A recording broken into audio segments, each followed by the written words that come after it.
Hello and welcome back to the Elite Takeover Podcast, the weekly wrestling podcast where we catch you up on all the news, shows and going-ons in the weird old world that is professional wrestling. Of course, I am your host, Aiden, joined by Rafi, as per usual.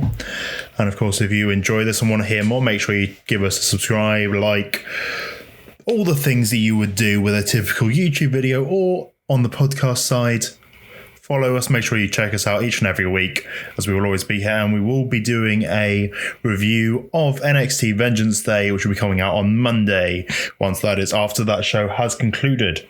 But let's get on with this week's major news first. To be honest, it's not really been a busy news week in the wrestling world. It's been quite a quiet week after the Rumble and the previous week.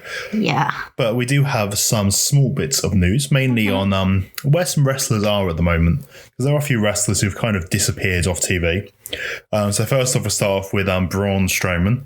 Braun Strowman did come back at the Royal Rumble after being off injured for a while, but he has since not been seen and not returned to TV. This is due to him having a blood infection. Oh, God. He lost 15 pounds in 5 days. Oh, my God. Yeah. It's ridiculous. Obviously we wish him the best and hopefully he's on the mend now. But yeah, he got hit really hard by a bad infection. That's apparently. Really bad. God. Yeah, to lose 15 pounds so suddenly is just ridiculous. Even for such like a big dude, because obviously there's so much. He had lost quite a lot of weight before, but it was controlled, obviously. This is different. Yeah. Oh, God. We also saw on AEW Dynamite this week, we saw Cody in a tag match, which we'll get into later on in the podcast when we get to AEW. But Cody did suffer a minor rotation cuff tear, I believe. Let me just double check that one. Yeah, minor rotator cuff tear. But he should be all good to be back in action. Obviously, we have the big Cody Red Velvet versus Jade and Shaq match coming up on the 3rd of March, I believe it is, 3rd of March episode of Dynamite. But this match is still scheduled to be going ahead. Apparently Cody will be back in time for that. It's not too major an injury for him, which is good. But on a bit of a continuation from news that we had last week over Steve Cutler's release. You remember the Steve Cutler thing? Yes. Baron Corbin's dude. So originally the plan was to be a big 6-man feud. So obviously at the moment being the Mysterio family are having issues with Baron Corbin and all this stuff. And it was eventually supposed to build up to be a big 3 versus 3. So it's supposed to be Baron and his knights, Wesley Blake and Steve Cutler, taking on Rey Mysterio, Dominic Mysterio and Buddy Murphy. But due to Steve Cutler and getting COVID and being taken off TV and then being fired, it made this storyline go completely fall apart. So now it's built more as a 2 versus 1 with the Mysterios versus Corbin. I guess maybe if you look at SmackDown, potentially Corbin and Sami Zayn versus the Mysterios. Yeah. But it meant that Wesley Blake lost his place on TV, and so has Buddy Murphy. Buddy Murphy now, he's there every SmackDown sitting backstage. Such a talented man who's now once again lost his place on the card. He had a really funny feud, and now, like, I know you didn't like it really that funny. much. Not funny, just like the feud of him, Seth Rollins, and all that stuff before Seth Rollins left. Yeah, it had a lot of good potential to it. Yeah, and it went exactly. well. And he was fine, and it was nice seeing him on TV almost every week. Yeah, it should have been the build towards something bigger for him. Yeah. Which unfortunately hasn't worked out that way, and apparently they have no plans for him. So that's sad. Yeah, it must really suck for him, because you look at, because like SmackDown right now, building up all these guys that are actually really good wrestlers who perhaps haven't been built that well. Like you got Cesaro doing like great stuff on SmackDown at the moment. You got Shinsuke getting a bit of a renaissance on SmackDown. Yeah. And then the best kept secret is sat backstage. Yes. Doing nothing, which is a bit of a shame. But on related to the Steve Cutler news, we did have some more we had a bit of more of a COVID-19 thing in WWE with Casey Catanzaro from NXT kind of defending the partying of Steve Cutler, which has since been deleted from Twitter. But not necessarily the kind of image you'd want to give yourself. No. But hey-ho. It's what she has done. But it's a slow news week. There's not very much news to go on here. So that is kind of our major news for this week. So before we move on to the actual reviewing of the shows, I think we should do our predictions for NXT TakeOver Vengeance Day now, and then we'll get on to the review of the shows. You cool with that? Yes. Yeah, I think so, yeah. Cool. So we will go through the card and make our predictions for NXT Vengeance Day, which of course is this Sunday. It's not particularly... It's going to be I think it's going to be a really fun card. I'm excited. I think it's quite a predictable card in terms of where we go, what the storylines dictate. But I think it's not like I'm fun. very caught up on NXT. Obviously, I watched a little bit of the clips on YouTube, but I'm gonna go with my gut. Yeah. Basically, I'm gonna go with the people that I like and other reasons like who held the title. Yes, a lot of people have touched titles in the build to this. A lot. But it feels very predictable. If you look at the I wouldn't be surprised, it's NXT, they could throw us a curveball, but it does seem very predictable of where they're gonna go. Just because of baby faces and heels and matching people up, it just makes more sense. Yeah. But we have the two Dusty Rhodes Tag Team Classic finals.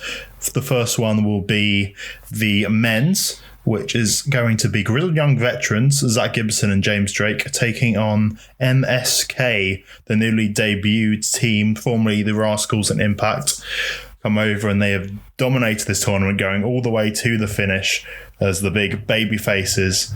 And who will win the Dusty Rhodes Classic and get a future tag title shot against Oney Lorcan and Danny Burch? Do you have any predictions for this one? I don't know. I think I'm going to go with the Liverpoolian. You're going to go with Grizzled Young Vets? Yes, I can't say that name. It's too complicated. I think this is the only match on the card that is a toss-up, to be honest. Yeah. I think the other ones are really young and they have time to build up and all that thing. And I think there's good story potential either way. Yeah. The only thing that so I'm going to go with MSK, only because... This is probably one of the only ones we're going to disagree on. Yes. Only because the... Lorcan and Birch are heels. So if we're going to go into a potential tag match, it makes more sense for it to be MSK versus them instead of being Grizzled Young Vets. But I could also see Grizzled Young Vets winning this in an underhanded manner. And we kind of continue this as a three-way feud. We keep MSK involved and have Lorcan and Birch versus Grizzled Young Vets versus MSK in the future. Yeah. Wouldn't surprise me. That'd probably be the better way to go, to be honest. At least then everyone kind of gets a bit of a rub from it. Because MSK don't necessarily need this win because they've just come up. They've just arrived. Whereas Grizzled Young Vets, they lost in the finals last year. Exactly. They could do with a big victory here. And I think if there's going to be a swerve of expectations, it's probably going to be this one. But I will go with MSK just because that seems the more logical answer. Okay. But we also have the Women's Dusty Classic. We have Shotzi Blackheart and Ember Moon taking on the team of Dakota Kai and Raquel Gonzalez. I would love Dakota and Raquel to win. Yeah. But because they're going against, we assume they're still going against Nia Jax and Shayna Baszler, I'm going to go for the baby faces. Yeah. I think that's the most honest and real answer to this one, because also Raquel and Dakota, both of them can just go on a singles journey now, because they're both so good. They work fine as tag team and as singles. Obviously the other two girls do as well, but I think I'm going to go with the babyfaces because of the tag team champions right now are heels. Yeah, and also it's the first ever Women's Dusty Road Classic. You want to look back. They want to be able to look back on this and be like, look at this. Look, it's Shotzi Blackheart and Ember Moon. Happy ending. Good guys holding the trophy up till. And realistically, Raquel is kind of on a path to be Io Shirai in the NXT Women's Championship. She's on that path. This would kind of be a distraction because, it makes me sad to say it, but I think whichever team wins this, neither of them are beating Shayna and Nia. I don't see it. I don't know. I don't see it either. I would love the titles to come to NXT, but I don't know. I think they should be on NXT. Yeah. But I don't think that I don't think they're going to do it. I think they're going to keep the tires on Shayna and Nia, especially so close to WrestleMania. Yeah, exactly. not that I think they have any plans for what they're doing with them, but they do. Nia and Shayna are on Raw every single week. Exactly. Doing something, usually losing, but they are on Raw every single week. So they do clearly have some interest in using them in that way. Yeah, I don't see it, especially with Shotzi and Ember, because the Ember's only just gone back down to NXT. Yeah. Like, what's the point of having her have a little bit? If you wanted to have one of these teams get exposure through the main roster by having the tag titles, you'd want it to be Dakota and Raquel, because they probably have a brighter future on the main roster than, like, just to be honest, like, I'm obviously, like, I expect Shotzi to have a bright future on the main roster, but they've already failed Ember once. I don't expect much from Ember in the future for the main roster. Yeah. Despite how good she is, I don't expect it because they've already messed her around once. Yes. But yeah, I still think Shotzi and Ember are going to win, but they're not going to win the titles, and it's all just going to fall apart because Raquel is going to get knocked out on the outside, and they're going to double team Dakota Kai and pin Dakota. Yeah. And then post-match, probably, maybe not post-match necessarily, but in the near future, Raquel will have enough of Dakota Kai and push her aside and then go to the NXT Women's Championship. It's kind of what I would expect. But speaking of the NXT Women's Championship, we do have a triple threat match. We have Toni Storm taking on Mercedes Martinez, taking on Io Shirai for the NXT Women's Championship. Yeah.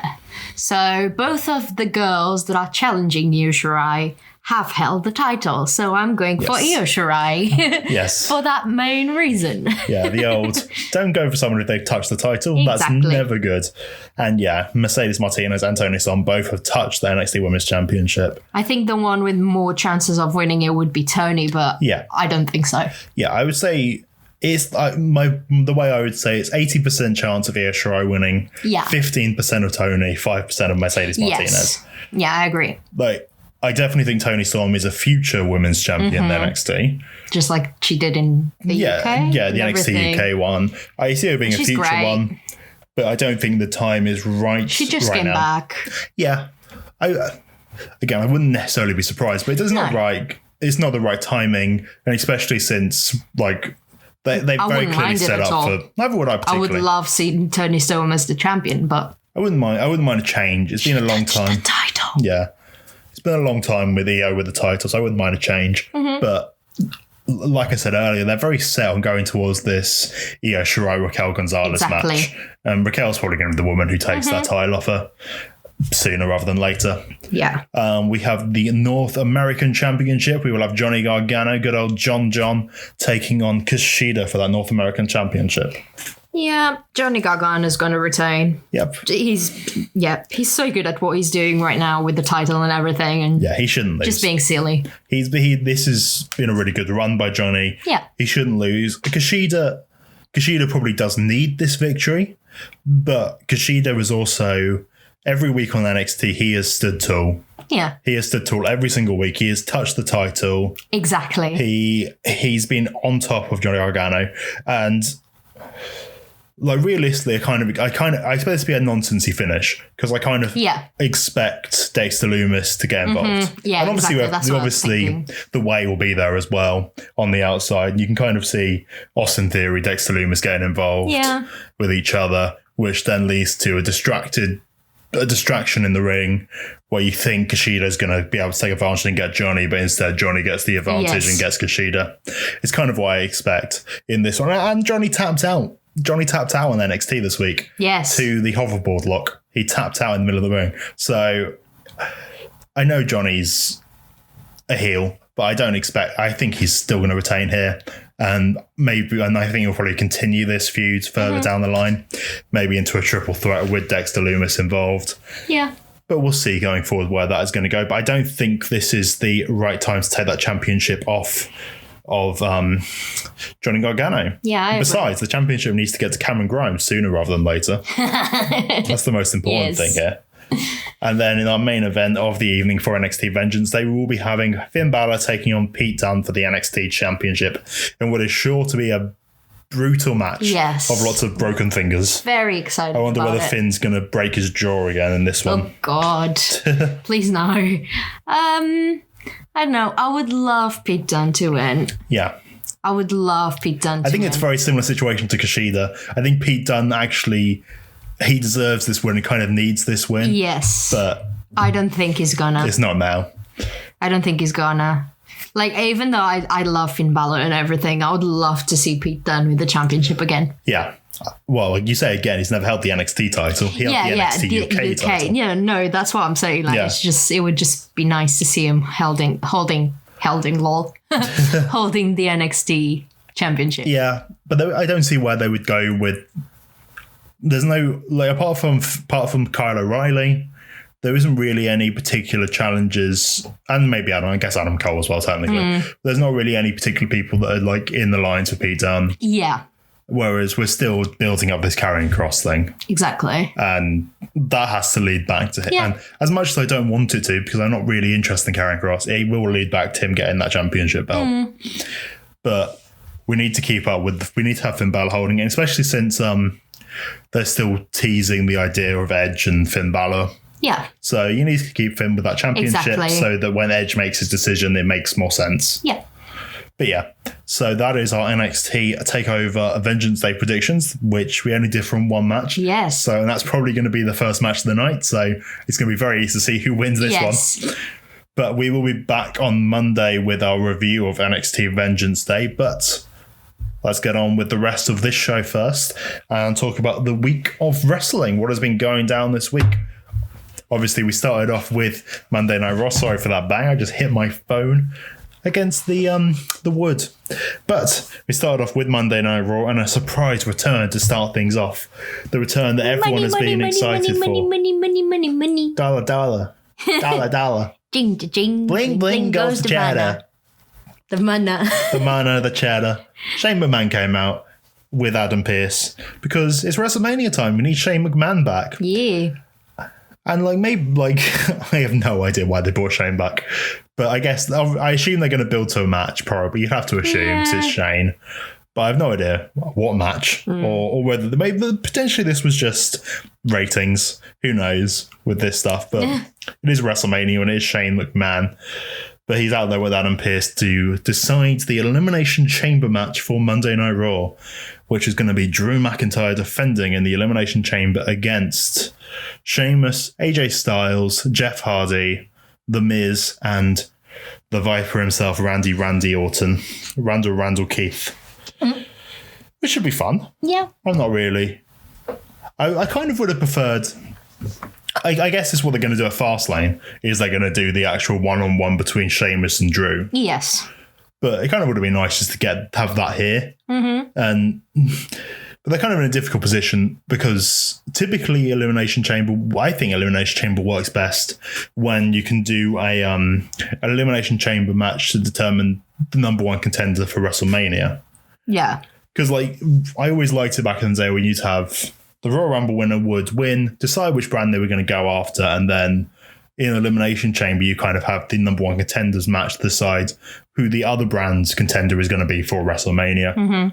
And I think that works well. I would have preferred to see something like that, but they're in a bit of a difficult position with the fact they've decided not to have Edge decide until after Elimination Chamber. Yeah. So they can't do that. So they are doing just a normal Elimination Chamber with the championship, which is fine. Yeah. It's going to be a fun match. Elimination Chamber's a lot of fun. Yeah. But it is a lot of guys who have faced each other again and again and again. Yeah, I don't mind it. I like Elimination Chambers. Yeah. Can't necessarily complain.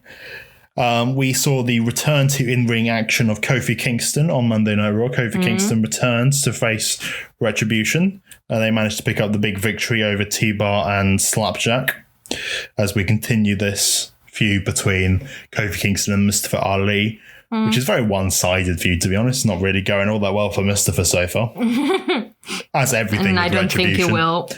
No, it's not going to end well for him. Like, it'd be nice. It'd be cool. Like, I think the match will be great. Yeah. When we eventually get Kofi versus Mustafa, it'd be a really great match. Yeah. But I don't expect Mustafa to win. I expect him to get cleanly beaten by Kofi Kingston. But hey. We got the continued build between Charlotte Flair and Lacey Evans. They came head to head on Monday Night Raw with the caveat being that if Lacey Evans is able to beat Charlotte Flair, then surely she'd be next in line for a Raw Women's Championship match. And Charlotte's like, fine, let's have the match now. Let's do it. So they have the match, and Charlotte Flair decides she doesn't care about the number one contendership and goes, no, I'm just going to beat up on you, and beats up on Lacey Evans and gets herself DQ'd. Meaning that Lacey Evans wins by DQ and does get the Raw Women's Championship match at Elimination Chamber versus Asuka. It's fine. Which is fine. Yeah. It gives us the scary potential of Charlotte versus Lacey Evans at WrestleMania. Yeah. Oh, well. It's fine. I'm enjoying the feud. It's very nonsensical, but I'm enjoying it. It's silly. It's silly between those two, but I like it. It's fun enough. I don't have any issues with it, particularly. We'll see where it goes. It'd be nice to have, your Raw Women's Champion. It'd be nice if she did something. Yes. Maybe. It'd be nice if she actually wasn't just in a backstage promo or the backing to a feud with nothing to do with her. Yeah.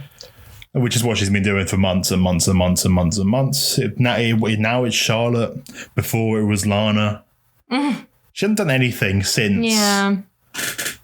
I'm pretty sure, I know I looked it up before, but I'm pretty sure her last actual championship match on pay-per-view was all the way back to when she faced Selena Vega at Clash of Champions or something. Oh, God. She hasn't had obviously she had the, obviously a Survivor Series, they had the one-on-one. Yeah. But in terms of an actual match, an actual storyline that involved her going into a pay-per-view with her defending the title was there. Because then they had the silly thing where it was during the Bayley and Sasha storyline where Nikki Cross was unable to compete. So then they had Asuka come out for no reason to face Bayley. But Asuka's just been a prop in other people's storylines the entire year. Because even realistically, even when she was dealing with Bayley and Sasha, she was still a prop in their storyline, even though she was a major part of it. At least she was getting something from it, but she was still a prop in their storyline. And that's kind of just been Asuka for this entire reign that she's had. Yeah, it's a shame. It's a shame, and I still don't see her having the title going into WrestleMania. But I don't think I'd be surprised if Lacey beat her for it. But you never know. It depends what they want to do. Yeah. But I also wouldn't necessarily be surprised for a Lacey beats Asuka for it. Charlotte beats Lacey for it, that Fastlane, and then you just do whatever Charlotte match you want to do at WrestleMania, whether it be Asuka, Rhea, or it be Lacey, and you can make your mind up. Or Becky coming back. Nah, Becky's not coming back. It's too soon for that one. We got an update from Edge about his WrestleMania decision, deciding that he... Update. What? Update as in he doesn't really I see. make a decision. His update is, I'm just going to wait and see for a bit. There's too much going on at the moment being. I'm going to wait until Elimination Chamber is over, and that's it. We got a backstage thing with Asuka coming head-to-head with Bianca Belair, which is a pointless tease because we all know that Bianca's going to face Sasha Banks. It'd be silly if they didn't do it. So, even though I'd be down for Bianca versus Charlotte. Yes. To be fair. I'd be down for that. But yeah, we got the fun segment of the week with Nia Jax and her hole. My hole. Oh, my hole. She got offered a sponsorship for a bidet company. Are you joking? No. After trending and being everywhere all over Twitter for screaming my hole. Yes, the next day Nia Jax was trending on Twitter and I hadn't seen anything yet. So I just clicked on it because I was like, oh, interesting. What's happened? Yes. My hole. My hole. But yeah, she had a table. We had the blow off finally of the tables match between Lana and Nia Jax, where Lana managed to dodge the leg drop from Nia Jax, which made Nia Jax be absolutely paralyzed in pain and screaming my hole. And then Lana, I just love it that they actually bleeped it. Yes. It's so silly. Yeah. And they did Why would they bleep it? the replay, beeping it out. Yeah. Which then led into Shayna Baszler and Naomi, because of course we're building towards Lana and Naomi going for those women's tag team titles. And Naomi getting the sneaky roll-up victory over Shayna Baszler because Shayna Baszler has the Kirifuda clutch locked in. She's going to win. But she's been distracted by Lana. She has to beat up Lana, gets back in the ring, caught by a roll-up. Yeah. Yay. Yay for Shayna. Yay. It's a shame that Shayna's not really doing as well as maybe we would like. Yes. Getting beaten by everyone. But I guess technically it would be dreadful. Like going back to the NXT stuff, we could technically see Naomi and Lana win here and then get beaten by Dakota and Raquel. I was thinking about that earlier. Who knows? I very much doubt that. And that would be a bad match. Yes. Not because of Raquel and Dakota, because of Lana and Naomi. I know people love Naomi, but she's never done anything for me in the ring. Yeah, no, neither. Never done anything for me. I know people consider her to be if she had the opportunity, she'd be amazing. Yeah. I don't necessarily agree. I think I've seen her having enough opportunities to... Yeah, she's had big championship matches. Exactly. She's had opportunity. She's held the championship. It's just never worked. I always find it quite... And obviously that's also due to the fact that she hasn't been pushed in the correct ways. So she's never really been pushed as someone major. It kind of always feels like when she wins something big, it does feel a bit like Dana Brooke winning something big. Oh, God. Speaking of Dana Brooke and Mandy Rose, isn't this whole storyline just a repeat? Yeah, it's just true. Back to what they were doing for 8 weeks, where they had Mandy and Dana essentially getting the upper hand over Nia and Shayna. And goodness me. But we also had on Monday Night Raw, we saw Damian Priest returning with Bad Bunny. So speaking of Bad Bunny, I forgot to say this in the news actually. Bad Bunny is because you didn't know who he was, and a lot of wrestling people didn't know because we talked about it. We talked about it last week, but his merchandise. Guess how much merchandise money they've made off of Bad Bunny? Oh God, I don't want to know. 500,000. Ugh. Why? Why you say why? I know why, but it's just me. Fair enough, good for them, but me. I just didn't see anything about him I don't like him. I know I've only seen him once, but I don't like him. You know nothing about him. Exactly. He's just weird. He's too weird for my liking. Okay. You do you. Yeah, no, good on them. But we had another Miz TV segment with Miz Morrison and their newfound friend Angel Garza for some reason. Yes. Which I don't mind. If you're going to give Angel Garza some TV time, then sure. I doubt it, because this just led to Damian Priest beating up on Angel Garza and pinning him in the middle of the ring, which was kind of the only point of this. But I'm happy for Damian Priest to be still on the train going forward with Bad Bunny as his sidekick. as much as you don't like it. It's just silly. He's not a wrestler. Oh, so many people aren't wrestlers in this world. But we had our main event. We had for the first time ever. Oh no, actually, I forgot. We did actually genuinely have a first time ever match on this show. Apologies. We did have for the first time in WWE, we had Keith Lee and Matt Riddle facing off 1-on-1. Ah, fair. Which was a good match leading up to Keith Lee getting the big victory, kind of expected, which has led to us having a triple threat match at Elimination Chamber for the United States Championship. Matt Riddle, Keith Lee, and Bobby Lashley. Nice. Which is going to be a great match. That sounds like it's going to be a really fun match, which I expect Matt Riddle's going to get tapped out by Bobby Lashley. Yeah. Because I still think they should build to Keith Lee and Bobby at WrestleMania. I think that is the money. Yeah. That's a money match. 1-on-1 between those two would be great. I don't even understand why Riddle's still getting opportunities at the US Championship. He's lost to Bobby Lashley 3 times now. Yeah. It doesn't really make sense that he's still getting opportunities. But He has got the opportunity, and I don't mind. It'd be a good match. Yeah. And if Riddle's just there to take the pin/submission, then that's chill by me. Yeah. Chill by me. Keep both Keith and Lashley strong. So I'm cool with that. But the real first time ever match was in our main event. The first time ever in 2021, after having about 15 matches last year. Randy Orton and Drew McIntyre 1-on-1. At least you do have good chemistry. It's fine. Exactly. But I don't want to see it anymore. I don't want to see it. It's like Randy and Edge. And the fact that Randy's in this elimination chamber and the idea that we could there's still the slight possibility of Randy and Edge at WrestleMania is terrifying. I assumed that Alexa Bliss was meant to be involved in it, but obviously Involved in what? In this match, like showing up to annoy Randy. Well, it's probably, I don't actually, but I think the Sheamus thing probably would have still been what happened. But obviously we didn't get any follow up from Alexa. I guess I probably should have put that in the news, I guess. Yeah. It was Alexa kind of being, I say kind of, literally being terrorized on Twitter by stalkers and threatening to kill her fiance. And yeah, don't be a creep. Stop it. Stop being creeps. Yes. Leave people alone. They are on TV. They are not your friends. They are not your wife. They are not your waifu. They are not your husbando. Leave them alone. Please. Please don't be like this. Don't do it. It's wrong. It's weird. Stop.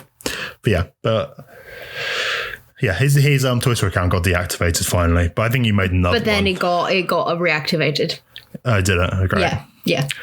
Great. It was deactivated for a couple of days or something, like hours, and then gone back.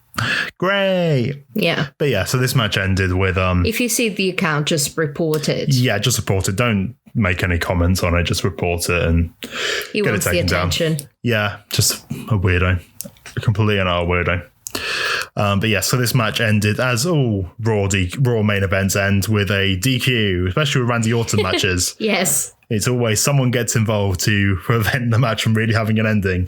Just wasn't Alexa this week. No. It was Sheamus coming in. Sheamus hit the bro kick, but then Drew McIntyre managed to hit the Claymore onto Sheamus to stand tall for the night.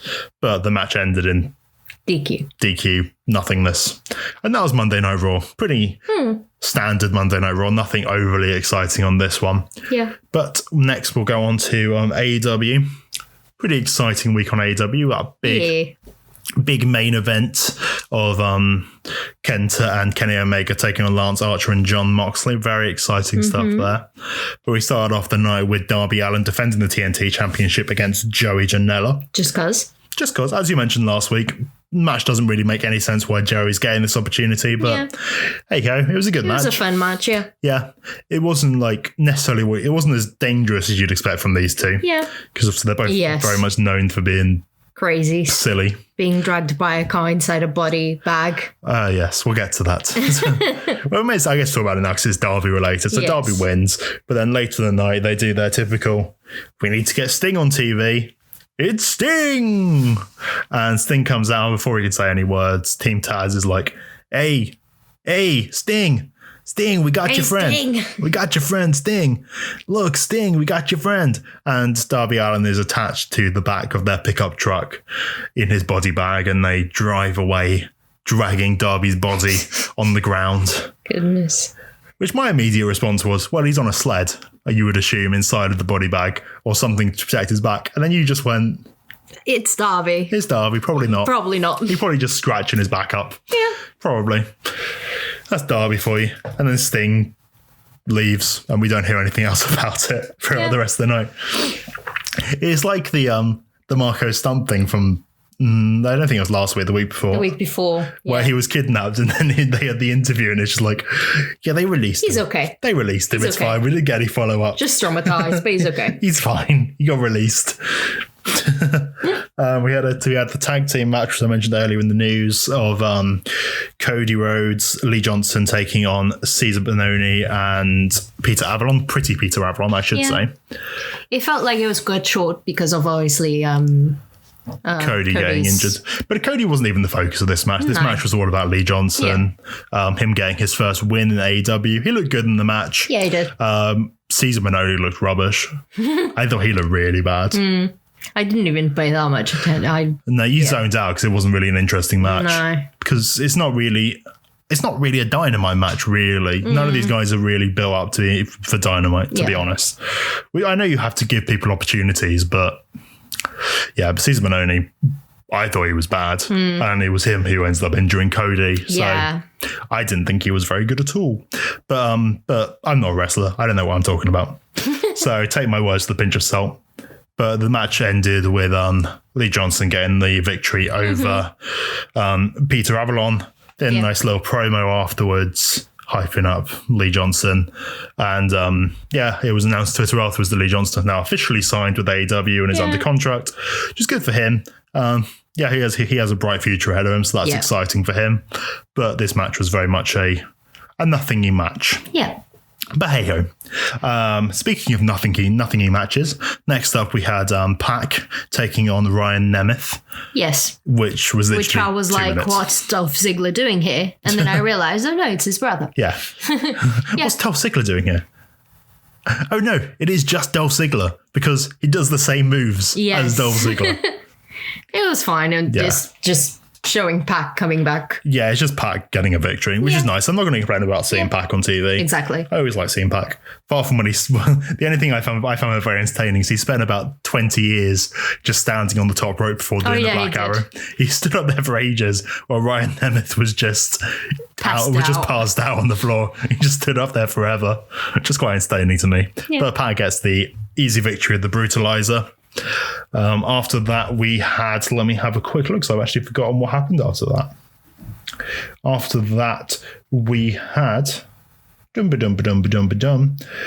Oh, we had the Thunder Rosa. Oh no, we didn't. We had of course the Inner Circle stuff. I forgot about the Inner Circle stuff. So backstage earlier in the night, we had Sammy Guevara. He has asked for a cameraman, and he goes into the Inner Circle's locker room and tells everyone, "Look, I just want him. I just want MJF. I just want to talk to MJF. Gets rid of everyone," and then calls out MJF and all of his nonsense and what he's doing. You're trying to take over the Inner Circle. Yeah, it's not okay. And MJF ends up turning on Sammy and saying, "Well, actually, no, this is what you're doing. You're the one who has the issues with Chris Jericho. You're the one trying to take over the Inner Circle." And Sammy's like, yeah, sure, sarcastically agreeing with it. And MJF gets his little phone out, starts trying to record him. To which point Sammy realizes what's happened, takes MJF's phone, smashes it against the wall, and then punches MJF, gives him a good old gut punch into the ribs. And then later in the night, MJF is ready for the match with Jericho against the Acclaimed. He's all beating up, his ribs. Bandaged. Ribs are broken. He's bandaged up. It's going to be a hard match for him. But he still goes ahead and does it. Makes Chris Jericho do all the work, obviously, as MJF does. They get the victory over the Acclaimed. There was one point where it really looked like the Acclaim was going to win. Yes. There was a really close fall, which was really nice. I really enjoyed it. It was really close. But yeah, Jericho and MJF get the win, continuing on the path to Revolution against the Bucks. But post-match, Sammy Guevara comes out, gets in Jericho's face and says, "I'm done." Jericho's like, "What? I told you last year that if anything else happened with MJF, I would just I would leave the Inner Circle," and that happened. Jericho, "I don't understand. What? I'm done. I'm done with the Inner Circle. I'm done with you, Chris. I quit." And Sammy leaves. And then we catch up with him, and he's leaving still. He did a promo, but there wasn't really anything to it. He was just leaving still. I need some time away. I need time. I need time to think. So bye, Sammy. It's good developments to the storyline. I'm surprised that it was Sammy leaving. Yes. Before MJF kicked him out. Yes. Which is good for Sammy. That makes Sammy look so much better that he didn't stand for MJF's BS anymore. Yeah, and actually stood up on his own and left. Which is makes him a lot stronger of a character. And I'm sure he'll probably be gone for a few weeks. And then when MJF finally turns on the Inner Circle, that'll probably be the point where Sammy makes his big return and helps Jericho when they try and beat up Jericho, I guess. Yeah. That's what I see going forward. And I think that'll be and Sammy, as much as Sammy's very much, he's a very good heel. He's a very good bad guy, but his in-ring stuff is very much babyfacey. He could be great as a babyface as well, yeah. Yeah, I think after this heel run, he'll do really well as a babyface. Yes. And I think it'd be nice. Put the Sex Gods back together. I was going to say that. Do that, but do it as faces. That would be really fun. Yeah, I was going to say that. It'd be nice. Yeah, I think he could still learn a lot from being with Jericho. They work well together and everything. Yeah, he could still learn a lot. He's still young. Yeah. But yes, and then after that, we got the first match in the women's eliminated tournament. Mm-hmm. Thunder Rosa taking on Layla Hirsch. We got a little promo from Thunder Rosa beforehand where she went through the things that she wants to deal with in AEW. She wants to get back to the AEW Women's Championship and beat Hikaru Shida. She wants to get back her NWA Women's Championship and beat Serena Deeb. Yeah. And she wants to beat up Britt Baker. Yes. And interestingly enough, that could very much be her path in the tournament. It is kind of written that way in the way they put the brackets together. Like if Serena Deeb beats Riho next week, which probably will happen. I don't know. I mean, it's going to be interesting. I think if they want to do the storyline with Thunder Rosa, then yes. And then you'd have Thunder Rosa versus Serena Deeb in the next round, and then you can have, if you have Thunder Rosa win there, which you probably should do, you can have the finals of the USA side being Thunder Rosa and Britt Baker. But then Britt Baker still beats and then you have Britt Baker win, and then down the line you can bring it back to. Have Britt beat Hikaru Shida. She doesn't need that championship anymore.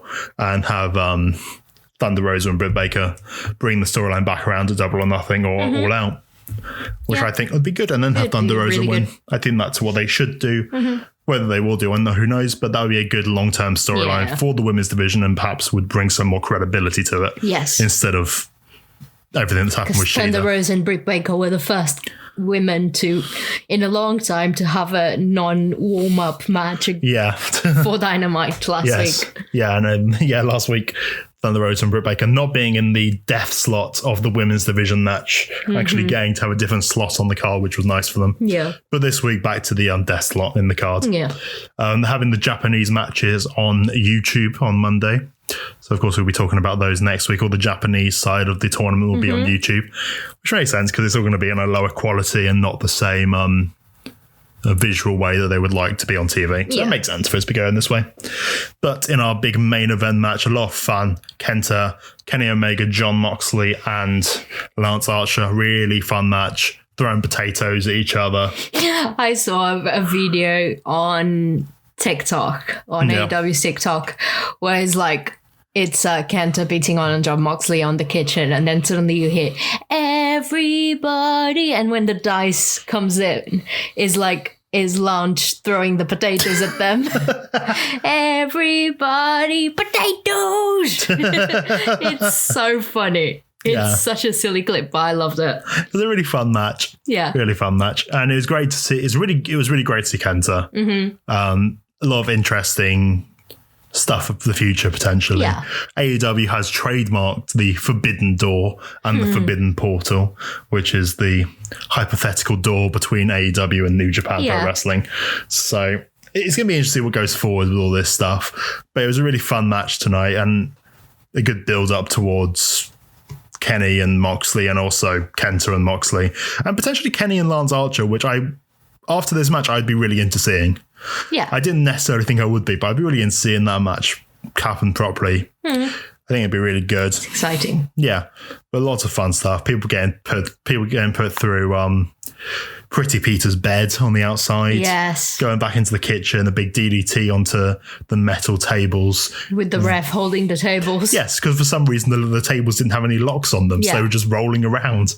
I don't think that's very safe. But yeah, really fun match, getting hit potatoes. But then at the end of the match, the Good Brothers come out and they help Kenny get the big victory, hit the Magic Killer, and then help Kenny lift up Lance Archer for the One-Winged Angel. Yeah. And that was all for Dynamite this week, but a really fun Dynamite, really enjoyable. Yeah. Perhaps a little bit, not a bit of filler in the first half of the show, but a lot of fun. It was fun. Yeah. Now we have NXT, the final build towards Vengeance Day. The best thing on this show is Cameron Grimes. Yeah. Oh my God. That Cameron Grimes making his return, and he is now rich Cameron Grimes. Yes, he has invested all his money into GameStop, and he's been buying those dog coins. Those dog coins. He's been buying them, and he's got so much money now. You can all kiss my grits. Cameron Grimes, I love Cameron Grimes. Him. He's so good. He's so good. And it was a brilliant promo from him.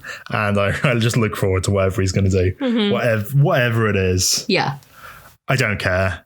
He needs to have that North American title soon. Yes. Sooner rather than later. Just give it to him.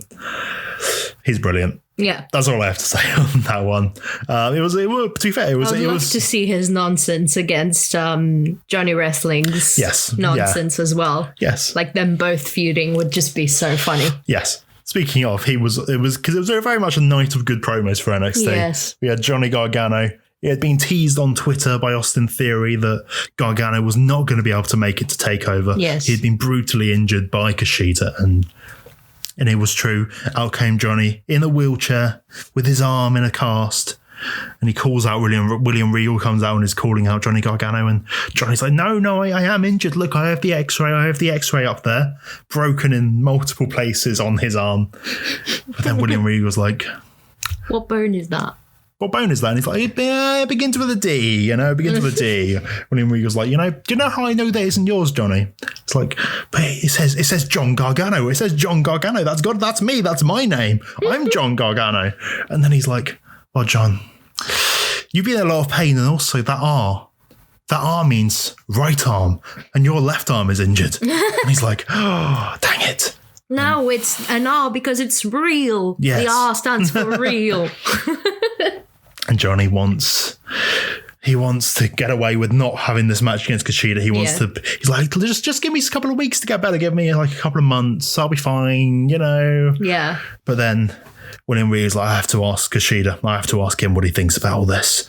And Kushida, during all of this, has snuck into the Ways group, standing there, and he asks Kushida, well, what do you think? And Austin Theory talking to him as if he wasn't there. Yeah. And they're like, why are you talking to Kushida? He's not here. And Austin Theory ends up tapping Kushida on the chest. And then he's like, oh no, Kushida's here. Kushida beats him up. He ends up pulling the North American Championship in a bit of tug of war with Johnny. Johnny ends up getting up off his wheelchair, and he ends up pulling it with his bad arm, proving that he's not injured after all. What a shocker. Kushida pushes him over. He rolls over in the wheelchair. It's very funny. Very funny stuff. Then we had the match between Austin Theory and Kushida. Ends in a DQ after Johnny Gargano hit a super kick onto Kushida during the match. But then shenanigans ensued. They go and beat down Kushida post-match. Johnny Gargano pulls his arm out of the sling. He's fully healed. It's a miracle. And then they're going into the ring to go and beat up on Kushida when Austin Theory gets pulled under the ring. Oh no, who could it be? Johnny Gargano helps out his friend, pulls him out from underneath. But oh no, it's not Austin Theory anymore. It's now Dexter Lumis, and Johnny's so scared and terrified. And then Austin Theory climbs back out from under the ring and thinks he's helping Johnny Gargano, grabs behind the legs of Johnny. But no, it's Dexter Lumis' legs, and he freaks out. And Johnny Gargano runs past Dexter Lumis because he's scared of him, and ends up going back after Kushida, tries to beat him down to save Austin Theory after he gets beaten down by Kushida. But he ends up getting put into the hoverboard lock, and then Austin Theory tries to save him but gets caught by Dexter Lumis, putting him into the sleeper. And Kushida touches the North American Championship, gives it a little stroke before the end of the segment. So like we said earlier, Kushida ain't going to win. Yeah. But it's a lot of fun, really fun stuff with these guys. We got the finals matches for the Dusty Classics. We got MSK versus Legado. I've forgotten the rest of their name. Legado del Fantasma. Legado del Fantasma. Thank you very much. Really fun match between these guys. They work really well together. Very fast paced. The cool flip off the apron with the push. Lots of fun stuff in there.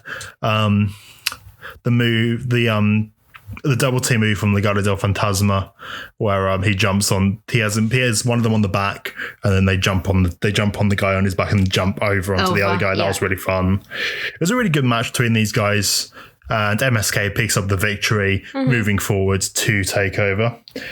We had Shotzi and Ember Moon taking on The Way, Indy Hartwell and Candice LeRae. Indy and Candice, they're so distracted by what happened earlier in the night with Johnny Gargano and The Way, and they're so distracted by all of it that it leads to their downfall, causing Ember and Shotzi to get the victory, moving forward to TakeOver to face Dakota and Raquel. And then probably a big, like kind of the surprise, I was surprised how cleanly Grizzled Young Vets beat Thatcher and Ciampa. Yes. And pinning Ciampa as well. Yes, that's what I was surprised by, was them pinning Ciampa so cleanly. Yeah, it was really clean. Especially since like they always have a thing with the Dusty Classic. They always love having a team that's not a team in the finals. Aleister Black and Ricochet, Finn Balor and Samoa Joe, Pete Dunne and Matt Riddle. They do it loads and they typically end up winning. So Thatcher and like Ciampa would have been a very easy team to put in the final and win. But I'm glad they've gone back on their trope. Yeah. But I'm just surprised that it was such a clean victory for Grizzled Young Vets, especially since they're like such dastardly heels and like they cheat a lot. But I'm happy for them to go through and then move through to the finals. We get confirmed that for next week on NXT, we're going to be having the Santos Escobar Karrion Kross match. So instead of that being on TakeOver, it will be next week on NXT, which is going to be interesting to see how that one ends up going down. But that's pretty much all for NXT on this week. But of course, we'll be back to talk about NXT on Vengeance Day when we talk about that on Monday. But lastly, of course, we do have Smackity Down from last night. Good old Smackity Down. Yeah. Got to find out what their chamber match is going to be. That's the most important thing. Start off the show with Roman Reigns and Adam Page. Hangman Adam Page. What's he doing here? What's he doing in the WWE zone? No, Adam Pearce. I apologize. Discussing about the Elimination Chamber match. The contract states that Roman Reigns has to defend his championship in Elimination Chamber. We forgot to talk about the Adam Page promo on AEW. With not promo, the thing with Matt Hardy. Yeah. Yes, I forgot about that. Yeah, so going back to AEW for a second, we did have some backstage stuff with Matt Hardy and Adam Page where Matt Hardy invited him to go for some drinks. Yeah. And they go for the drinks. And Matt Hardy gets Adam Page drunk. He's drinking all the drinks and Matt Hardy is like, let's have a shot. He has the shot glass, throws the liquid out, drinks nothing. So he's not getting drunk, pretending to get drunk with Adam Page, and it's all a ploy. He wants to get Adam Page to sign his juicy contract. Yeah, this lucrative contract, 30% for Matt Hardy. Things. He needs that cash. He got so many kids. He needs that money. Big money. Matt needs it. Yeah, and gives him the contract. He's so excited. Adam Page's like, yeah, I'll sign it. Yeah, of course I'll sign it. Do you have a pen? And he goes, oh yes, I'll get him a pen out. And then Matt Hardy goes over to the cameraman and explains to him, this is what I wanted you here, so that it's all proof. When he's sober, he's done it. He knows he's done it. But while this is going on, Adam Page pulls another contract out of his pocket and signs that one instead, throwing the original contract over the bar. So who knows? What agreement they have reached? But I'm sure we'll find out. Yes. Maybe Matt Hardy will have to give Adam Page 100% of Matt Hardy's money. Yes. I don't know. Who knows? Maybe Matt Hardy has had to sign over the rights to Vanguard 1. And now Adam Page owns a Vanguard 1 and has a drone army of his own. Yes. Or maybe Adam Page now just owns the Hardy compound. Who knows? Or maybe Adam Page now owns the right to the Hardy name. Maybe it's going to be Adam Hardy, Matt Hardy, and Adam Hardy. The Hardy Boys. The Hardy Cowboys. Yes. That's going to be next week on Dynamite. But anyway, back to SmackDown. The Hardy Cowboys. That would actually be really funny. I really want that now, the Hardy Cowboys. But yeah, so Adam Pearce and Roman Reigns talk about Elimination Chamber. He's contracted to have a match in the chamber, but then they're like, no. Paul Heyman's like, no, he just says he has to have a match at the Elimination Chamber. So you can do an Elimination Chamber with whoever you want. And Roman will face the winner as soon as the match is done. Yeah. And Adam Pearce is like, okay, fine if you say so. Technically, the contract allows this. Say fine. And he's like, okay, well, these two guys, they've already had your number. They don't need to qualify. And he chooses Jey Uso, which Roman seems okay with. He's like, okay, I guess it's fine. He's my family mate. He's gonna lie down for me. It's fine. And then of course he says Kevin Owens. Roman Reigns gets into his face and is very unhappy with this. He doesn't want to deal with Kevin Owens anymore. But for the qualifying match on the rest of the night, we had the Mysterio family, Dominic and Rey, teaming up to face off against Sami Zayn and Baron Corbin. Mm-hmm. Sami Zayn and Corbin get the easy victory over Dominic and Rey, continuing that feud between them and Corbin as we go forward. To be fair, Rey and Dominic shouldn't have been in the match. They shouldn't even be in a position to be qualifying for that match realistically. But hey, they were. Imagine Dominic at WrestleMania, your Universal Champion. Oh god, Dominic Mysterio. No, thank you. We had the return of Seth Rollins. Seth Rollins held a little bit of a town meeting to the entirety of the SmackDown locker room. Had them all out around the ring. And he was in a lovely little leather suit. Yes. All really in black beautiful. And a leather red tie. It was a really nice suit. Yeah, it was. It was really nice, actually. Talked about how he wants to be the locker room leader of SmackDown. Everyone should embrace his vision for SmackDown. He wants to be the dad to everyone. Be the papa. He wants to be the dad to everyone. He wants to put them all to sleep and give them all toys and change their diapers. That's what he wants to do. And then everyone starts to walk off because they think he's crazy for talking about diapers. They all leave. Yeah. And are very like, no, I'm not dealing with this. Until there is just one man who is still there listening. For some reason, Cesaro decided to stick around and listen to this entire thing.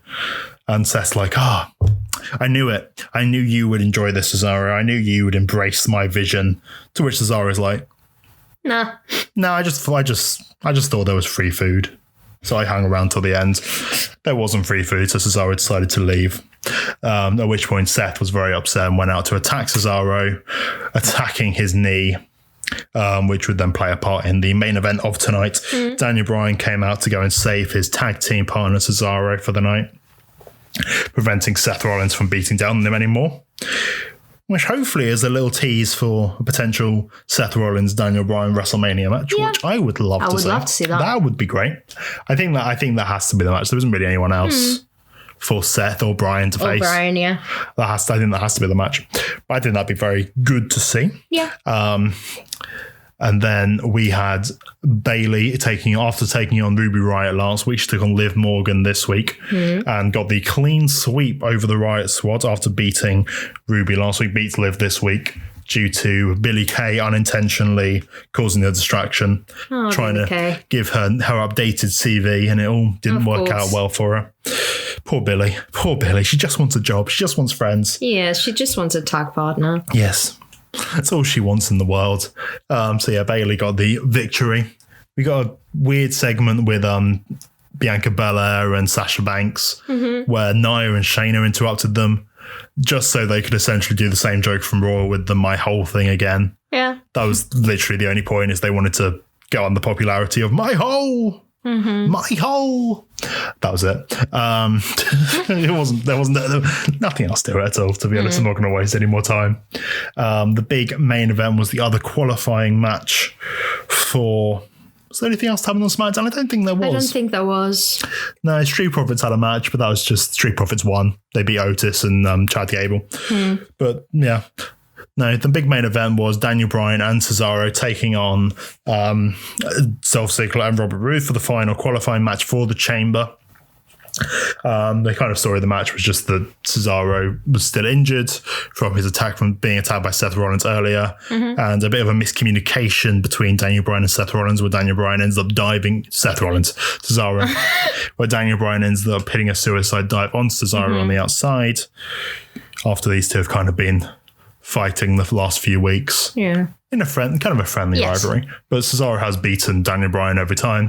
And Cesaro continued to get the big victories, picking up the win, hitting the swing and then locking in the sharpshooter, forcing Dolph Ziggler to tap in the middle of the ring.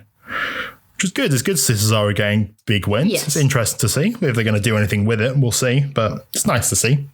Him continuing to get this push while Buddy Murphy sits backstage. But during the match, Sami Zayn and Baron Corbin had come out to watch. And when the match ends, everyone starts brawling. Jey Uso comes out, starts hitting people with super kicks.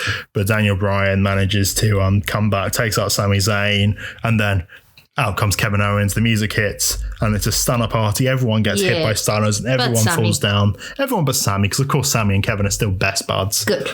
Of forever. They will always be best buds. Yes. And then Kevin Owens gets out of a chair, stares at the camera because Roman Reigns is watching from backstage and tells Roman, I'm coming for you. I'm coming for you, Roman. And Roman's very like, dang it. This brat again. Still have to deal with him. But that is it for all of the news and wrestling reviews from this week in wrestling. So, of course, we'll be back to talk about NXT Vengeance Day coming up. And then apart from that, we'll be back next week with our predictions for Elimination Chamber. And then after our review for Elimination Chamber, it's going to be a busy couple of weeks. Yeah. But that is all for today, and we will see you next time. Bye.